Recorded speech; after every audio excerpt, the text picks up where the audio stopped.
तो हेलो दोस्तों, स्वागत है आप सभी का एक बार फिर संकल्प की क्लासेस में। मैं चांद कुरैशी आज आपके लिए लेके आया हूँ क्लास 12th का पॉलिटिकल साइंस का चैप्टर 1, उसका पार्ट 2। क्योंकि पार्ट 1 जो है हमने वो कल वाली क्लास में कंप्लीट किया था, तो आज हम जो है पार्ट 2 करेंगे, जिसमें आज हम पढ़ेंगे राजनीति शास्त्र का अर्थ तथा क्षेत्र, यानी meaning and scope of political science. तो चलिए आइए दोस्तों, इसको जो है शुरू करते हैं। और जैसे कि आपको पहले बता दिया गया है कि यदि आपको जो पीडीएफ नोट्स हैं वो चाहिए, तो आप टेलीग्राम को ज्वाइन कीजिए, संकल्प विद चांद। वहां से आपको जितनी भी पीडीएफ है इस चैप्टर की, वो आपको आसानी से मिल जाएगी। तो चलिए दोस्तों, इस पार्ट 2 को शुरू करते हैं। तो जो कल हमने पढ़ा था, कल हमने राजनीतिक विज्ञान के बारे में पढ़ा था, राजनीतिक सिद्धांत, राजनीतिक विज्ञान वगैरह के बारे में जानकारी हासिल की थी। और आज हम जो पढ़ेंगे वो पढ़ेंगे स्वतंत्रता यानी कि लिबर्टी के बारे में। तो जैसा कि आप सभी को पता है कि जो स्वतंत्रता शब्द है, इस शब्द की उत्पत्ति लेटिन भाषा का जो शब्द है यानी कि लिबर, लिबर से बना है। सबसे पहले मैं बताता हूं, पहले हिंदी वर्ड होता है। जैसे हिंदी वर्ड में हमने कहा भाई स्वतंत्रता है, तो स्वतंत्रता को अगर इंग्लिश में लेके जाओगे तो इंग्लिश में इसका पर्यायवाची क्या बनेगा? इसको हम बोलेंगे लिबर्टी। ठीक है, इसको लिबर्टी बोलेंगे। अब ये लिबर्टी भी तो बना होगा, ये लिबर्टी जो है लेटिन वर्ड किससे बना है? लिबर से बना है। ठीक है, तो जिसका अर्थ होता है स्वतंत्रता। ठीक है, व्यक्ति के विकास में स्वतंत्रता का बहुत बड़ा महत्व होता है। और प्राचीन समय में राजनीतिक जो चिंतक विचारक थे, उनका मानना था कि व्यक्ति की स्वतंत्रता का अर्थ है, मतलब जो बड़े बड़े फिलोसफर थे पॉलिटिकल साइंस से, उनका मानना था कि फ्रीडम का असली एक्चुअल जो मीनिंग होता है ना, स्वतंत्रता का अर्थ जो होता है वो होता है किसी प्रकार की बाधा का ना होना, यानी कि व्यक्ति पर किसी प्रकार की कोई रुकावट जो है वो ना हो। ठीक है ना, यानी कि जो व्यक्ति है वो आसानी से अपनी स्वतंत्रता का लाभ उठा सके, उसमें किसी प्रकार की कोई भी रुकावट ना हो, कोई रोक टोक ना हो। इसे स्वतंत्रता का नकारात्मक अर्थ कहा गया है। लेकिन ये जो बात बताई गई है कि भाई किसी प्रकार की रुकावट ना हो, तो इसे हम क्या बोलते हैं? ये नेगेटिव नेगेटिव लिबर्टी है, यानी कि नकारात्मक पक्ष है स्वतंत्रता का। क्योंकि अगर व्यक्ति पर किसी प्रकार की रोक टोक नहीं होगी तो व्यक्ति अपनी मनमानी करेगा। ठीक है, तो इस नकारात्मक चिंतन वाले लोगों का मानना है कि व्यक्ति को कार्य करने के लिए पूर्ण आजादी होनी चाहिए, कि व्यक्ति अपने जीवन में हर काम को कर सके, उसको कोई रोक टोक ना मिले। तो उसके लिए यहाँ पे जॉन स्टुअर्ट मिल, जेएस मिल जो है एक फिलोसफर है, जो एक ब्रिटिश राजनीतिक चिंतक है, उनका मानना है कि बाधा एक बुराई है, रुकावट एक बुराई है, रुकावट होनी ही नहीं चाहिए। मिल जो है, जेएस मिल जो है, वो राज्य एवं समाज की तरफ से आने वाली बाधाओं से विशेष चिंतित है, कि समाज या राज्य कानून बना देता है, कानून के द्वारा वो लोगों के अधिकारों को रोक देता है, तो कानून होना ही नहीं चाहिए इनके अनुसार से, इनके हिसाब से। तो ये बाधाओं को लेकर विशेष रूप से चिंतित रहे। कौन रहे? जेएस मिल रहे विशेष रूप से चिंतित, ये ध्यान रखिएगा। आगे बढ़ते हैं। मनुष्य समाज में रहता है, इसलिए बाधाओं का बिल्कुल नहीं होना असंभव है। अब मनुष्य जब समाज में रहता है तो बाधा बिल्कुल ना हो, तो ये तो असंभव, इम्पॉसिबल है कि उस पर रुकावट ही ना हो किसी प्रकार की कोई। ठीक है ना, कोई भी रुकावट ना हो। सकारात्मक जो पॉजिटिव फिलोसफर है, सकारात्मक चिंतक दल है, उसका मानना है कि व्यक्ति को वहीं तक स्वतंत्र होना चाहिए, व्यक्ति को वहीं तक फ्रीडम मिलनी चाहिए जहां तक उसकी स्वतंत्रता से दूसरे की स्वतंत्रता बाधित ना हो। यानी कि अगर कोई एक व्यक्ति अपनी फ्रीडम का यूज कर रहा है और दूसरे की फ्रीडम को जब तक नुकसान ना हो तब तक उसे पूर्ण रूप से आजादी मिलनी चाहिए। एक कानूनी सीमा रेखा के बीच ही स्वतंत्रता होनी चाहिए। यानी जब हम बात करते हैं क्या नाम है, स्वतंत्रता की, तो स्वतंत्रता का जो दायरा है वो कानून के अंतर्गत होना चाहिए, यानी कानून के हिसाब से ही स्वतंत्रता का पूर्ण रूप से उपयोग किया जाना चाहिए। इस चीज का आप खास ख्याल रखिएगा। आगे देखते हैं। कुछ स्वतंत्रता कानूनी रूप से प्रतिबंधित भी होती है, कई स्वतंत्रता ऐसी भी होती है जिन्हें कानून के दायरे में रखा जाता है, कानूनी रूप से प्रतिबंधित किया जाता है, कानून बनाए जाते हैं। जैसे एग्जाम्पल, कोई व्यक्ति, अगर मान लो कि कोई व्यक्ति हथियारों का उपयोग करता है, तो कानूनी सीमा रेखा के अंतर्गत कुछ शर्तें होती है, उनको दे करके ही उसे हथियार दिया जाएगा। ऐसा नहीं है कि सभी व्यक्ति हथियार लेके घूमेंगे, तो उससे दूसरे को भी तो हानि पहुंच सकती है। तो स्वतंत्रता कानूनी रूप से कई हद तक प्रतिबंधित भी होती है। अब यहाँ पे हेरोल्ड जे लॉस्की है, उन्होंने कुछ बात बताई है, ये भी फिलोसफर है। स्वतंत्रता वह अवसर है जिसके बिना व्यक्ति का विकास असंभव है। मतलब स्वतंत्रता वो अपॉर्चुनिटी है, अगर लिबर्टी नहीं होगी या फ्रीडम नहीं होगी तो व्यक्ति का विकास, डेवलपमेंट क्या है, वो इम्पॉसिबल है। कुछ व्यक्तियों की स्वतंत्रता को कानून द्वारा सीमित करना पड़ता है। कई व्यक्ति ऐसे होते हैं समाज में जिनको कानून के दायरे में रखा जाता है ताकि अधिक से अधिक लोगों को आजादी का लाभ मिल सके। अब कोई मान लो कोई आतंकवादी है, भले ही तो वो इंसान है, लेकिन हम उसके अधिकारों को छीन के क्या उसे जेल में डाल रखा होता है, हमने उसे कानून के दायरे में रखा होता है, क्योंकि जब तक वो बाहर है ना तब तक बाकी व्यक्ति अपने स्वतंत्रता का लाभ ठीक प्रकार से नहीं उठा पाएंगे, हो सकता है उससे दूसरों को हानि हो जाए। तो इस कारण उसकी स्वतंत्रता को कानून बनाकर क्या कर देंगे, हम सीमित कर देंगे। यहां पर यह बताया गया है।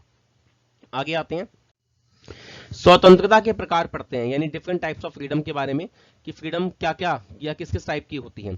तो सबसे पहले प्राकृतिक स्वतंत्रता यानी कि नेचुरल लिबर्टी है। तो प्राकृतिक स्वतंत्रता जो है उस मनुष्य के लिए है जो इसके साथ स्वतंत्र पैदा हुआ है, लेकिन सभ्य आज के पढ़े लिखे समाज में इसका कोई अस्तित्व नहीं है। आज लोग ज्यादा इसको वैल्यू नहीं देते हैं, लेकिन नेचुरल लिबर्टी के बारे में मैं पहले ही लास्ट क्लास में बता चुका था कि जब से स्टेट नहीं बना था, राज्य नहीं बना था, ये उससे पहले ही आ चुकी थी। दूसरा पढ़ते हैं व्यक्तिगत स्वतंत्रता यानी पर्सनल फ्रीडम, यानी कि निजी स्वतंत्रता। जैसे कई सारे निजी मामले होते हैं, इसका मतलब होता है जैसे कि आपको भोजन का पता है कि भाई भोजन इंसान अपनी पसंद का ही खाना पसंद करता है, ठीक है, फूड उसको चाहिए वो अपनी ही पसंद का चाहिए। ऐसे अगर क्लोथिंग की बात करें, वस्त्र कपड़ों की, तो वो भी उसको अपनी पसंद का पहनना है। रिलीजन की बात करें तो वो भी अपने हिसाब से चाहिए, आश्रय घर भी अपने हिसाब से चाहिए। तो ये सब व्यक्ति के निजी मामले हैं, यानी पर्सनल फ्रीडम है। तो इसका पूर्ण स्वतंत्रता का आनंद लेना व्यक्ति को पसंद होता है, लेकिन एक व्यक्ति को इस हद तक स्वतंत्रता आजादी मिलनी चाहिए कि वह किसी अन्य व्यक्ति को नुकसान ना पहुंचाए। मतलब आप उसी हद तक आपको फ्रीडम मिलेगी, आजादी मिलेगी जहां आप दूसरों को नुकसान ना पहुंचाओ। यदि आपने किसी को नुकसान पहुंचाया तो आपसे ये अधिकार सरकार छीन लेगी कानून के दायरे में। यहां पर भी आ गया देखिए। तो वो ये कि भाई नागरिक स्वतंत्रता जो है कि इसका तात्पर्य कानूनों के तहत मान्यता प्राप्त सभी स्वतंत्रताओं का आनंद लेना है और सभी को कानून के समक्ष क्या मिले, समान माना जाए। ठीक है, तो यानी कि civil liberty means enjoying all the freedoms recognized under the laws and everyone should be treated equal before the law. ठीक है, तो सब कानून की नजर में क्या है, समान है। आगे बढ़ते हैं, अब आते हैं स्वतंत्रता की सुरक्षा के उपाय क्या है, सेफगार्ड्स ऑफ फ्रीडम। यानी अगर कोई भी आपके अधिकार या स्वतंत्रता को बाधा पहुंचाता है तो किन तरीकों से आप अपनी स्वतंत्रता यानी फ्रीडम की रक्षा कर सकते हो। सबसे पहले आपको पता है कि भारत एक संघीय देश है, यानी कि इंडिया में फेडरलिज्म है और यहाँ पे शक्तियों का बंटवारा किया गया है, दो सरकारें पाई जाती हैं। शक्तियों का विकेंद्रीकरण का मतलब होता है डिसेंट्रलाइजेशन ऑफ पावर, यानी यहाँ पे सेंट्रल गवर्नमेंट भी है और यहाँ पर स्टेट गवर्नमेंट भी है, केंद्र सरकार भी है यहाँ पर और राज्य सरकारें भी हैं। यहाँ पर दो सरकारें पाई जाती है इंडिया के अंदर, ध्यान रखिएगा। तो उनके भी शक्तियों का वितरण होना जरूरी है। हमारे यहाँ पे अगर बात करें कि जैसे आप अगर इंडिया की देखेंगे तो इंडिया में क्या है, दो तरह की सरकारें पाई जाती हैं, ध्यान रखिएगा। इंडिया में दो तरह की सरकारें हैं। एक सरकार तो केंद्र सरकार है जिन्हें हम बीजेपी मोदी सरकार कहते हैं, तो ये सबसे पावरफुल सरकार है। दूसरी हर स्टेट की, चाहे वो गुजरात हो, महाराष्ट्र हो, राजस्थान हो, तमिलनाडु हो, केरला हो, ठीक है, सब में अपनी अलग अलग सरकारें हैं जिन्हें हम क्या बोलते हैं, जिन्हें हम बोलते हैं राज्य सरकार, स्टेट गवर्नमेंट। तो दो तरह की सरकारें जहां होती है उसे फेडरलिज्म कहते हैं और इंडिया में वही है। और इंडिया में शक्तियां बटी हुई है, यहाँ केंद्र के पास भी पावर है और राज्य के पास भी पावर है। लेकिन ध्यान रखिएगा दोनों सरकारों में से केंद्र हमेशा इंडिया में शक्तिशाली रहा है और है। ठीक है, अब यहाँ पर क्या है, जब शक्तियों का बंटवारा कर दिया जाएगा, शक्तियों को बांट दिया जाएगा, केंद्र को शक्ति दी जाएगी सेंटर को और को स्टेट को दी जाएगी, तो यहाँ पे स्थानीय स्वशासन यानी जो ये कह सकते हैं हम कि भाई जो सेल्फ गवर्नमेंट जो होती है वो देने से लोगों में जागरूकता पैदा होती है। जब लोगों को हम अधिकार देते हैं अपनी समस्याओं के समाधान के लिए तो उससे लोग अवेयर हो जाते हैं, लोग खुद भी क्या पार्टिसिपेट करते हैं गवर्नमेंट के साथ और लोग सरकार में भागीदार बनते हैं और सब प्रकार का सहयोग देते हैं। तो इससे यदि हम शक्तियों का विकेंद्रीकरण करेंगे यानी कि डिसेंट्रलाइजेशन ऑफ पावर करेंगे तो इससे हम अपने अधिकारों को बचा सकते हैं, उसको सेव कर सकते हैं। ये पहला उपाय है। सेकंड आता है संविधान, कॉन्स्टिट्यूशन। अब आपको पता है इंडिया में कॉन्स्टिट्यूशन संविधान सबसे ऊपर है। संविधान में सरकार की शक्तियों को लिखकर, ये थोड़ा सा गलती हो रखी, कोई बात नहीं। तो संविधान में सरकार की शक्तियों को लिखकर उसकी एक मर्यादा बांधी जाती है। सरकार का कर्तव्य है कि उन सीमाओं में रह के अपना काम करें। अब ये ध्यान रखिएगा कि इंडिया में सबसे टॉप पर जो है वो हमेशा संविधान है, संविधान से ऊपर कुछ भी नहीं है, सबसे ऊपर संविधान माना जाता है। और संविधान में जो लिखा है सरकार हमेशा उसी के अकॉर्डिंगली ही काम करेगी, संविधान कभी भी अपनी मनमानी नहीं करेगी। अगर मनमानी करेगी तो वो जो है सरकार को क्या कर देगा, सरकार को हटा दिया जाएगा। ये हमेशा ध्यान रखिएगा आप। क्लियर है? आगे आते हैं। तीसरा है मौलिक अधिकार, फंडामेंटल राइट्स। आपको पता है कि भारत में सभी को मौलिक अधिकार दिए गए। भारतीय संविधान का जो अनुच्छेद है, यानी कि अनुच्छेद की शुरुआत करेंगे हम, तो 12 से लेके 35 तक मौलिक अधिकारों का वर्णन किया गया है। और ये किसमें दिए गए हैं? ये संविधान के भाग यानी पार्ट 3 में, भाग 3 में दिए गए हैं। तो मौलिक अधिकारों की बात करें तो फंडामेंटल जो राइट्स हैं यानी मौलिक अधिकार, उसके बिना नागरिकों की स्वतंत्रता कायम नहीं रह सकती। मौलिक अधिकार होंगे तो लोग स्वतंत्र हैं, क्योंकि संविधान में लिखे हैं मौलिक अधिकार। जिन देशों के संविधान में मौलिक अधिकार दिए जाते हैं, वहां पर सरकार जनता के किसी निजी क्षेत्र में, मतलब किसी भी निजी क्षेत्र का मतलब होता है कि उनकी जो पर्सनल जिंदगी है उसमें हस्तक्षेप, दखलंदाजी नहीं कर सकती। ठीक है, ध्यान रखिएगा। अगला है स्वतंत्र न्यायपालिका, यानी कि इंडिया में इंडिपेंडेंट जुडिशरी है। यहाँ हमारे यहाँ पर आपको पता है सरकार के 3 अंग होते हैं, जैसा आपने पढ़ा भी होगा कभी। तो सरकार के 3 अंग हैं। तो सबसे पहले कौन सा आता है? विधायिका आता है, विधायिका आएगा। विधायिका के बाद कौन सा है? कार्यपालिका है, लेजिस्लेचर और एग्जीक्यूटिव आ गया। एग्जीक्यूटिव के बाद क्या आएगा? न्यायपालिका आएगा, यानी कि जुडिशरी आ जाएगा। तो ये गवर्नमेंट के 3 ऑर्गन्स हैं। और आपको ये पता है कि तीनों का अलग अलग काम है। विधायिका, कार्यपालिका, न्यायपालिका, तीनों को अलग अलग काम दिए गए हैं और तीनों की शक्तियां बांट दी गई हैं, ताकि कोई एक दूसरे के काम में इंटरफेयर ना करे। ना तो लेजिस्लेचर करेगा, ना एग्जीक्यूटिव करेगा, और ना ही जुडिशरी। ये एक दूसरे के काम में इंटरफेयर नहीं करेंगे। हमारे यहाँ पे जुडिशरी जो है इसको स्वतंत्र रखा गया है। न्यायपालिका हमारी क्या है? इंडिपेंडेंट है, स्वतंत्र है, यानी इसके मामले में कोई दखलंदाजी नहीं करेगी। यानी इस पर न्यायपालिका हमारी स्वतंत्र है। इसको किसी को भी सजा देनी है, किसी के साथ भी न्याय करना है, तो विधायिका, कार्यपालिका इसके काम में इंटरफेयर, दखलंदाजी नहीं करेंगे। न्यायपालिका स्वतंत्र है। और न्यायपालिका में जो जज आते हैं वो जज योग्य होते हैं, और उनका चुनाव यानी उनको इलेक्ट जो करता है, उनको उनके पद पर जो बिठाता है वो राष्ट्रपति उनको शपथ दिलवाता है। जज, ध्यान रखना, जजों की नियुक्ति न्यायपालिका में, जजों की नियुक्ति राष्ट्रपति द्वारा की जाती है। सुप्रीम कोर्ट हो गया, हाई कोर्ट के जजों की नियुक्ति जो होगी वो कौन करेगा? वो राष्ट्रपति करेगा। ठीक है, तो राष्ट्रपति के द्वारा ही जजों की नियुक्ति होती है, ये आप हमेशा ध्यान रखिएगा। तो इसलिए न्यायपालिका हमारी स्वतंत्र है और जजों पर किसी का प्रेशर नहीं होता। तो स्वतंत्रता की रक्षा के लिए यह आवश्यक है कि न्यायपालिका कार्यपालिका से पूरी तरह क्या हो? स्वतंत्र हो, इनका प्रेशर ना हो इस पर। तभी न्यायपालिका निष्पक्ष सही निर्णय दे सकती है। न्यायपालिका को अधिकारों के संरक्षक के रूप में स्थापित किया गया है कि न्यायपालिका ही अधिकारों की सुरक्षा करती है, इसी रूप में इसको स्थापित किया गया है। तो आई होप कि आपको समझ में आ गया होगा। आगे बढ़ते हैं। अब आते हैं लोकतंत्र, डेमोक्रेसी। डेमोक्रेसी का होना बहुत जरूरी है। ठीक है, कि लोगों, by the people to the people पढ़ा होगा कि लोगों के द्वारा या लोगों द्वारा चलाया गया शासन लोकतंत्र है। लोकतंत्र शासन व्यवस्था में जनता की स्वतंत्रता हमेशा बनी रहती है, क्योंकि लोग अवेयर होते हैं। लोग अपने वोट के अधिकार के द्वारा अपने जो अधिकार है उनकी रक्षा करते हैं, अच्छी सरकार को चुनते हैं, वो सरकार उनके हित में काम करती है, क्योंकि जनता ही इसमें शासक होती है। लोकतंत्र में अंतिम आखिरी सत्ता, सारी पावर जनता के पास होती है। इन कारणों से नागरिकों की आजादी सुरक्षित रहती है। सत्ता में यानी गवर्नमेंट में बैठे व्यक्ति को नियमित अंतराल पर चुनावों का सामना करना पड़ता है। गवर्नमेंट चाहे कितनी भी शक्तिशाली क्यों ना हो, हर 5 साल में चुनाव होंगे और चुनाव में वोट डालेगा कौन? जनता। तो जनता ही अपना भाग्य तय करती है, ये ध्यान रखिएगा। आगे आते हैं कानून का शासन यानी रूल ऑफ लॉ। तो कानून की दृष्टि से बता दिया गया था आपको कि सब समान है, चाहे संपत्ति हो, जाति हो, धर्म हो आदि के आधार पे कोई भेदभाव नहीं किया जाएगा किसी से, किसी भी तरह का डिस्क्रिमिनेशन नहीं होगा। ठीक है, ध्यान रखिएगा, ना तो प्रॉपर्टी के बिहाफ पे, ना कास्ट को, ना रिलीजन को लेकर के। और यदि कोई भी व्यक्ति अपराध करेगा, अगर कोई भी क्राइम करता है, कमिट्स अ क्राइम, तो उसे कानूनी प्रक्रिया के अनुसार क्या किया जाएगा? दंडित यानी कि पनिश किया जाएगा एज अ लीगल प्रोसेस के तहत। ध्यान रखिएगा आप लोग। ठीक है, आगे बढ़ते हैं। अब आते हैं सकारात्मक स्वतंत्रता क्या है और नकारात्मक स्वतंत्रता में क्या अंतर है, यानी कि difference between positive liberty and negative liberty. अब आपको पता है कई लोग सकारात्मक, अगर जो कुछ लोग पॉजिटिव भी होते हैं चीजों को लेकर, कई लोग ज्यादा क्या होते हैं? नेगेटिव भी होते हैं चीजों को लेकर। कुछ गलत रूप से चीजों को लेके जाते हैं और कुछ उसका सही रूप से यूज करते हैं। तो वही यहाँ पे बताया गया है। तो सबसे पहले जैसे यहाँ पे बताया गया है कि नकारात्मक अवधारणा, यानी कि जो नेगेटिव लिबर्टी है, उनका अर्थ है बंधनों का ना होना, यानी व्यक्ति पर किसी प्रकार के बंधन होने ही नहीं चाहिए कभी। व्यक्ति खुला होना चाहिए, उसे खुली छूट मिलनी चाहिए, अर्थात व्यक्ति को अपनी इच्छा अनुसार काम करने की छूट दे दी जाए। तो इससे क्या होगा? इससे व्यक्ति अपने अधिकारों का गलत यूज करेगा। ठीक है ना। तो negative concept means absence of restriction, in that is a freedom for a person to work as a per his wish, मतलब जो उसको इच्छा है वो करे, तो ऐसा तो हो नहीं सकता।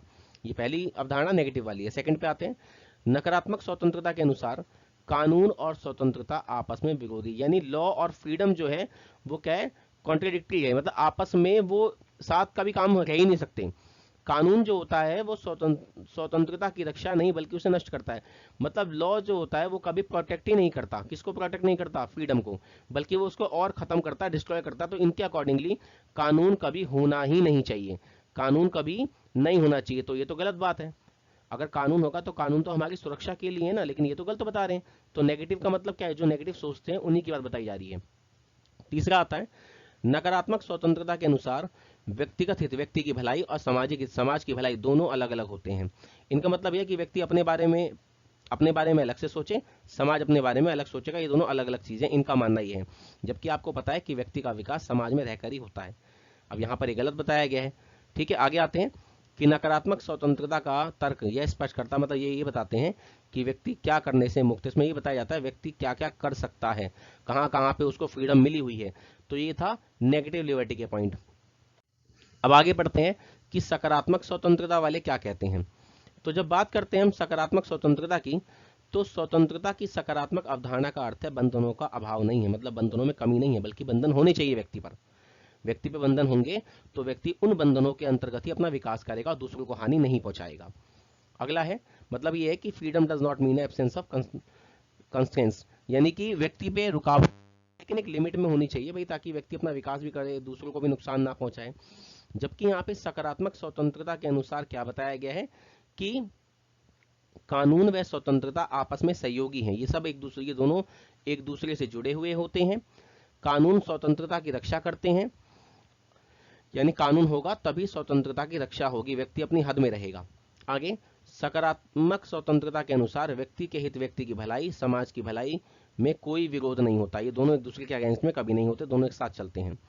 और सकारात्मक स्वतंत्रता के तर्क में अर्थ है कुछ करने की आजादी, व्यक्ति को कुछ करने की आजादी दी जाती है जहां पर उसके विचार की व्याख्या से जुड़े, जहां वो अपने विचार आसानी से रख सकता है बिना किसी रुकावट के। तो ये बात यहां पर बताई गई है। आगे बढ़ते हैं, अब शुरू होता है टॉपिक यहाँ पे न्याय का। न्याय को आप जानते हो जिसे हम कहते हैं जस्टिस। तो न्याय का जो अंग्रेजी पर्यायवाची शब्द है वो है दोस्तों जस्टिस का, यानी जस्टिस, इसको इंग्लिश में क्या बोलते हैं, जस्टिस। और ये जस्ट वर्ड जो है ये बना है लेटिन भाषा के किससे, जस से बना है। और जस का अर्थ क्या होता है, इसका मतलब होता है जोड़ना। ठीक है, यानी कि जो जस्टिस वर्ड है वो जस से बना हुआ है, और जिसका मतलब क्या होता है, बॉन्ड हो गया, यानी मतलब जुड़ा हुआ है उससे। इसका मतलब एक्चुअल मीनिंग होता है ज्वाइनिंग करना या किसी को फिट करना। तो ये इसलिए कहा जा सकता है क्योंकि न्याय जो है ये स्वतंत्रता तथा समानता जैसे मूल्यों को आपस में जोड़ता है। स्वतंत्रता के साथ ही समानता है, समानता के साथ ही स्वतंत्रता है, मतलब लिबर्टी और जो फ्रीडम है, सॉरी, लिबर्टी और जो इक्वलिटी है वो एक साथ चलती है। तो न्याय का अर्थ है व्यक्तियों तथा उनके बीच अधिकारों को प्रदान करना। न्याय की अवधारणा का उद्देश्य समाज की भलाई करना है। जस्टिस इसलिए दिया जाता है ताकि सोसाइटी को क्या मिले, जस्टिस मिल सके। और न्याय की सबसे साधारण और बढ़िया जो डेफिनेशन है वो दी गई है कि सभी को जो कुछ मिलना चाहिए वह उन्हें मिले आसानी से, मतलब जो व्यक्ति चाहता है वो उसको मिल जाए, यानी न्याय के अंतर्गत। आगे आते हैं, न्याय के कुछ पहलू हैं, ठीक है, यानी कि एस्पेक्ट्स ऑफ जस्टिस के, कि न्याय के, जब हम न्याय के व्यापक बड़े पक्ष को सोचते हैं, न्याय के बारे में हम जानते हैं, तो न्याय के कई पहलू जो है सामने आते हैं, उनमें से वितरक न्याय। वितरक न्याय भी एक पहलू है जिसका अर्थ होता है समाज के प्रतिष्ठित जो पद हैं, जो बड़े बड़े पद हैं समाज के, और आय का सही सही वितरण। यानी समाज में जो बड़े बड़े पद दिए गए हैं, हमारे यहाँ पे जो बड़ी बड़ी पोस्ट दी गई है, वो किसी एक ही व्यक्ति को ना दी जाए, या एक ही कास्ट, एक ही धर्म के लोगों को ना दी जाए। और जो आय है, पैसा है, उसका भी सही रूप से बंटवारा होना चाहिए, मतलब जो व्यक्ति जितना योग्य है उसको उसी के हिसाब से चीजें मिलनी चाहिए, उसी योग्यता के हिसाब से उसे पद मिले, उसी योग्यता के हिसाब से उसको आय मिले, इसे बोलते हैं वितरक न्याय। तो वितरक न्याय दो चीजों को लेकर चलता है, जैसे कि यहाँ पे इसमें दिए गए हैं दो पक्ष, योग्यता, यानी कि योग्यता जो योग्य है उसकी बात बताई गई है, और दूसरा क्या बताया गया है, समानता, यानी कि इक्वेलिटी। ठीक है, तो ये दो चीजें हैं, तो इनके साथ ही न्याय चलता है कि जो योग्य है उसको मिले और सबको समानता, समान रूप से मिले। ठीक है, जो जिस बराबर जो योग्यता रखता है उसको उसी योग्यता के हिसाब से आय मिले और पद मिले, और सभी को समान समझा जाए, किससे कोई भेदभाव ना हो। तो न्याय इसी दो पहलू पे काम करता है। आगे आते हैं अवसर की समानता। अवसर की समानता आप जानते हैं कि सबको एक बराबर जो है समान अवसर की प्राप्ति हो। तो देखते हैं जरा, अवसर की समानता की अवधारणा से शर्तों की समानता जुड़ी है।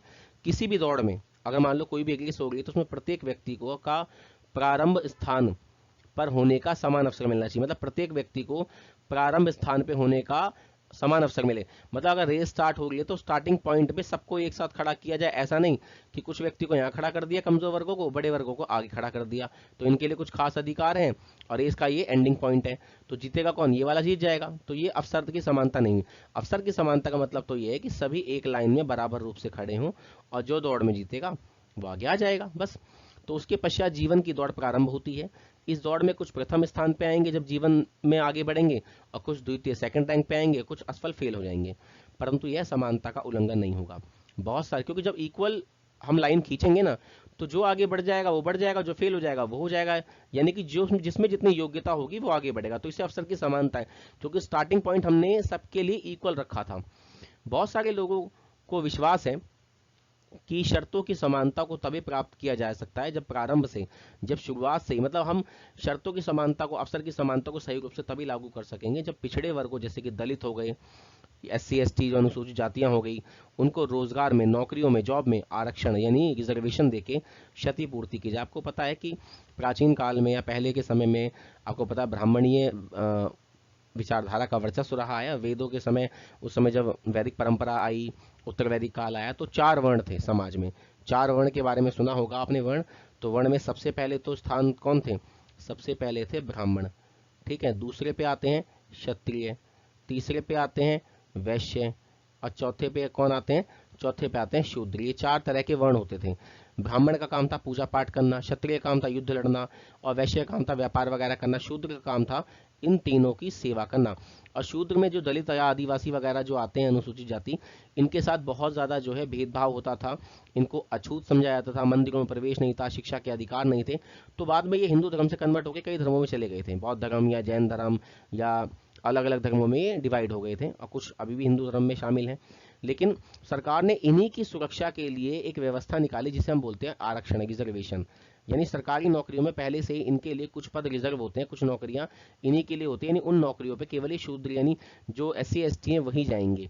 क्योंकि इससे क्या होगा, जो समाज में जो भेदभाव की एक सीमा रेखा थी उसको खत्म करने की कोशिश की गई है।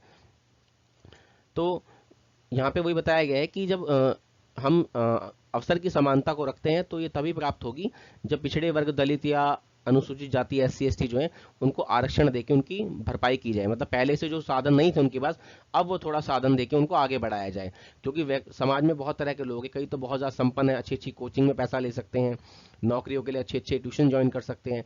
अब इनके पास तो है नहीं इतनी चीजें, तो इसीलिए इनको रिजर्वेशन दिया गया है, ठीक है, ताकि ये आगे बढ़ सकें। जिसे संयुक्त राज्य अमेरिका एक सकारात्मक कार्यवाही कहता है, वो उसको अच्छा मानता है। समानता शब्द को समता से भी जोड़ा जाता है, इसका मतलब भी इक्वालिटी ही होता है, ध्यान रखिएगा। जैसे कि समान व्यवहार, इक्वल क्या है, ट्रीटमेंट करना या सबके साथ इक्वल रहना। आगे आते हैं। अब भारतीय संविधान में, इंडियन कॉन्स्टिट्यूशन में 3 प्रकार का न्याय बताया गया है। यहाँ पे कॉन्स्टिट्यूशन में डिफाइन किया गया है 3 टाइप्स ऑफ जस्टिस। सबसे पहले आता है सोशल जस्टिस यानी सामाजिक न्याय, फिर आता है आर्थिक न्याय यानी कि इकोनॉमिक जस्टिस, और फिर आता है पॉलिटिकल जस्टिस यानी कि राजनीतिक न्याय।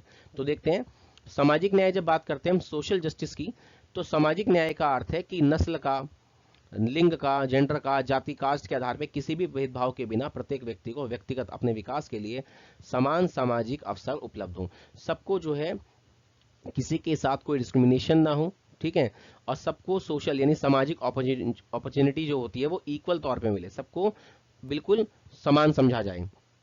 सेकंड आते हैं आर्थिक न्याय पे, इकोनॉमिक जस्टिस पे। तो आर्थिक न्याय का अर्थ है आर्थिक अवसर प्रदान करना, आर्थिक समानता प्रदान करना तथा आर्थिक अक्षमताओं को यानी कि जो आर्थिक कमियां हैं उसको दूर करना। इसे हमेशा सामाजिक न्याय की छत्र छाया में लागू किया जाता है। हमेशा आर्थिक समानता वहां रहेगी जहां पे लोगों को सामाजिक न्याय मिलेगा, जहां भेदभाव नहीं होगा वहीं पे लोग आगे बढ़ेंगे। समाज में सभी के बीच आर्थिक समानता हो, ठीक है, व्यक्तियों के बीच उनकी आर्थिक स्थिति के आधार पर कोई असमानता नहीं होनी चाहिए, उन पर कोई भेदभाव नहीं होना चाहिए। किसी को भी उसकी आर्थिक स्थिति के कारण किसी भी अवसर से वंचित पीछे नहीं किया जाएगा, चाहे वो गरीब है, चाहे वो छोटी कास्ट का है। तो आर्थिक स्थिति को देखकर किसी को भी किसी अधिकार से दूर नहीं किया जाएगा, ये कहना चाहता है। और तीसरा आता है राजनीतिक न्याय, पॉलिटिकल न्याय। ये बता चुका हूं कि राजनीतिक न्याय का अर्थ है पॉलिटिकल जस्टिस का कि राजनीतिक मनमानी से मुक्त व्यवस्था, मतलब कि जहां पे कोई रुकावटा पॉलिटिकल जो जस्टिस है उसमें किसी पॉलिटिकल एक्टिविटी में किसी से कोई भेदभाव ना हो, सबको एक साथ समझा जाए। सरकार का जो कामकाज होगा, मतलब जो कोई भी गवर्नमेंट का फंक्शनिंग कोई भी काम होगा तो उसमें राजनीतिक निष्पक्षता होगी, यानी ईमानदारी से वो काम होगा, सभी को वोट डालने का अधिकार मिलेगा, चुनाव लड़ने का अधिकार मिलेगा, यही राजनीतिक न्याय कहलाता है। अब आते हैं कानूनी न्याय और नैतिक न्याय में क्या अंतर है, यानी difference between legal justice and moral justice. तो इन दोनों में क्या अंतर है, तो सबसे पहले हम देखते हैं कानूनी न्याय को, जो कानून की प्रक्रिया के अंतर्गत आता है। कानूनी न्याय का संबंध उन सिद्धांतों से, उन बातों से है जो किसी राज्य के कानून द्वारा तय होते हैं। अगर कानून राज्य में कोई भी किसी भी राज्य में कोई कानून व्यवस्था लागू की जाती है तो उसको कानूनी न्याय कहते हैं, जिसके अनुसार लोग कानूनों का पालन करते हैं। कानूनी न्याय नैतिक न्याय की रक्षा करता है। जब हमें ये पता है कि भाई देश में कानूनी व्यवस्था लागू है, उस कानूनी व्यवस्था के अंतर्गत क्या सही है क्या गलत है तो वो हम जानते हैं, तो यानी कानूनी न्याय हमारे नैतिक मूल्यों से जुड़ा हुआ है, जो हमें बताता है भाई कि क्या हमें सही करना है, क्या हमें गलत नहीं करना है। क्योंकि कानून अगर हम गलत करेंगे तो कानून हमें क्या करेगा, सजा देगा, पनिश करेगा। लेकिन हमें जब पहले से ही पता है कि भाई क्या सही है क्या गलत है, क्या करने से हमें सजा नहीं मिलेगी या क्या करने से हम अच्छे नागरिक कहलाएंगे, तो इसी तरह से कानूनी न्याय को देखते हुए नैतिक न्याय हमारे मूल्य जो है वही काम करते हैं जो कानूनी प्रक्रिया के तहत है। तो यानी कानूनी न्याय नैतिक न्याय की रक्षा करता है, जो हमें ये बतलाता है कि हमारे भीतर कि क्या सही है क्या गलत है। और कानूनी न्याय नहीं होगा तो हर व्यक्ति अपनी मनमानी करेगा, तो उसमें अच्छे मूल्य नहीं आएंगे, अच्छे मूल्यों का, अच्छी बातों का विकास नहीं होगा। नैतिक का मतलब होता है अच्छी बातें, अच्छे मूल्य। अब कानूनी न्याय के पीछे कानूनी अर्थात राज्य की शक्ति होती है। अगर कोई व्यक्ति गलत करेगा तो उसे दंडित किया जाएगा राज्य की ओर से, तो ये कानूनी न्याय है। अगर बात करें हम नैतिक न्याय की, तो नैतिक न्याय यह बतलाता है कि क्या उचित क्या सही है और क्या अनुचित है। हमारे भीतर कुछ चीजें हैं, हम ईमानदारी का पालन करते हैं, झूठ नहीं बोलते हैं, चोरी नहीं करते हैं, ये सब नैतिक मूल्य हैं। तो ये हमें बताते हैं क्या सही है और क्या गलत है, और क्या ना करने से हम कानून के तहत रहेंगे, और क्या अगर गलत करेंगे तो कानून हमें कब सजा देगा। ये सब हमारे नैतिक मूल्य हमें बताते हैं। नैतिक न्याय कानूनी न्याय को आधार प्रदान करता है। अगर हम अच्छे नागरिक हैं और कानून की प्रक्रिया का पालन करेंगे तो उससे कानूनी न्याय को आधार मिलेगा, कानूनी व्यवस्था अच्छी रहेगी, तो हम हमेशा कानून के अंतर्गत ही सारे कार्य करते हैं। नैतिक न्याय के पीछे कानूनी शक्ति नहीं होती। नैतिक न्याय के पीछे हम होते हैं, एक व्यक्ति होता है, व्यक्ति ये सोचता है क्या सही है क्या गलत है, और समाज में उसे किस तरीके से एक आदर्श, एक गुड सिटीजन की जो भूमिका है वो अदा करनी है। तो इसलिए हमें किसी कानून का डर नहीं होता, बस ये हमारे अंदर भीतर जुड़े मूल्य हैं जो हमें बताते हैं क्या सही है और क्या गलत है। अब आते हैं भारतीय संविधान में सामाजिक न्याय के पीछे क्या प्रावधान, क्या तरीके रखे, हमारे संविधान ने न्याय के लिए क्या क्या व्यवस्था की गई है। मेथड्स और provisions of social justice in the Indian constitution. तो चलिए देखते हैं। तो भारतीय संविधान की जो प्रस्तावना, इंडियन कॉन्स्टिट्यूशन का जो प्रिम्बल है, उसमें सभी नागरिकों को सामाजिक, आर्थिक और राजनीतिक न्याय प्रदान किया गया है। और संविधान का इस सर्वोच्च लक्ष्य बताया गया है कि व्यक्ति को तीनों प्रकार का न्याय मिले। तीन प्रकार का न्याय कौन सा है, यानी सामाजिक भी, आर्थिक भी और राजनीतिक भी। तो ये तीनों न्याय किसको मिलेंगे, व्यक्ति को ये तीनों न्याय की क्या होगी, प्राप्ति होगी। जैसे कि पहला पॉइंट है कि अनुच्छेद 14 में ये बताया गया है, जो हमारे भारतीय संविधान का अनुच्छेद 14 है, और आपको ये पता होगा कि 14 से 18 समानता का हमारा जो है वो चलता है अधिकार। तो अनुच्छेद 14 के अंतर्गत नागरिकों को मौलिक अधिकार प्रदान किए गए हैं, और इसमें एक मिनट, ये नागरिकों को जो मौलिक अधिकार दिए गए हैं, ये लाइन थोड़ी सी मैं हटा रहा हूं यहां से, एक मिनट, ये यहां से मैं कट कर रहा हूं, एक मिनट। वैसे इसके बारे में बता दूंगा कि अनुच्छेद 14 के अंतर्गत जो है, ये ध्यान रखिएगा, प्रत्येक व्यक्ति को कानून के समक्ष समानता प्रदान की गई है। क्योंकि मौलिक अधिकार जो है ना, ये समानता का अधिकार प्रदान किया गया है, ये वैसे होगा, लेकिन मौलिक अधिकार तो दिए, मैंने बता दिया आपको कब से कब तक दिए गए। मौलिक अधिकारों का वर्णन जो शुरू होता है वो संविधान में 12 से लेके 35 तक शुरू होता है, ध्यान रखिएगा। तो इसमें जो ये अनुच्छेद 14 है, तो अनुच्छेद 14 ये बताता है कि कानून के प्रत्येक व्यक्ति जो है वो कानून के समक्ष क्या है, समान है। कानून की नजर में कोई छोटा बड़ा नहीं है, कानून सबको समान रूप से क्या करता है, कानून सबको समान रूप से समान दर्जा देता है, ये ध्यान रखिएगा। आगे आते हैं अनुच्छेद 15 के अंतर्गत, तो अनुच्छेद जो 15 है उसके अंतर्गत समाज में रहने वाले सभी व्यक्तियों में किसी प्रकार का कोई भेदभाव नहीं किया जाएगा। प्रत्येक नागरिक को धार्मिक आज़ादी दी गई है। राज्य को उसमें हस्तक्षेप करने की मनाही की गई है, कि मतलब लोगों के साथ इक्वल जो है, सबको इक्वल भी मतलब इक्वल बिहेव किया जाएगा, किसी से कोई भेदभाव नहीं होगा, सब धर्म के मामले में आज़ाद है, कोई भी व्यक्ति किसी भी धर्म को अपना सकता है, इससे गवर्नमेंट कोई भी इंटरफेयर नहीं करेगी किसी के मामले में। जब बात करते हैं अनुच्छेद 16 की, तो इसके अंतर्गत सरकारी नौकरी पाने के क्षेत्र में सभी नागरिकों को समान अवसर दिए गए, इक्वल अपॉर्चुनिटी दी गई है सबको जीवन में आगे बढ़ने के लिए। और ये किसमें दिया गया है? ये दिया गया है अनुच्छेद किसमें? 16 में, ध्यान रखिएगा। ये आगे बढ़ते हैं। अनुच्छेद 17 के अंतर्गत छुआछूत को यानी अनटचेबिलिटी को एब्लाइश किया गया, खत्म कर दिया गया है। जैसे पहले जात के हिसाब से चीजें चलती थी, जाति व्यवस्था बहुत ज्यादा थी, समाज में छुआछूत बहुत ज्यादा था, छोटी जात का व्यक्ति उसके यहाँ खाना नहीं खाना, पानी नहीं पीना, तो इस तरीके की जो कट्टरवादी सोच है, इन सब का अंत किया गया है। किसमें किया गया है? अनुच्छेद 17 में इसका अंत कर दिया गया है। और उसका प्रयोग करने वालों को राज्य क्या देता है? दंड यानी कि सजा देता है, जहां पर कोई इस तरीके की जातिवादी बात करता है। फिर आता है अनुच्छेद 18, इसके अंतर्गत समाज में असमानता उत्पन्न करने वाली सभी उपाधियों का अंत कर दिया गया है। यानी ऐसी कोई उपाधि नहीं है जो समाज में असमानता का बोध कराए, असमानता को शो करे। ठीक है, तो ये था आपका चैप्टर, और उम्मीद करता हूँ आपको समझ में भी आया होगा। और यदि आपको चैप्टर समझ में आया है तो इसको लाइक कीजिए, कमेंट कीजिए, शेयर कीजिए, और चैनल को सब्सक्राइब करना ना भूलें। और जल्दी ही बहुत सारी वीडियो आपको यहाँ पर देखने को मिलेगी। तो आज के लिए दोस्तों हम चाहते हैं आपसे अलविदा, मिलते हैं आपसे अगली वीडियो में।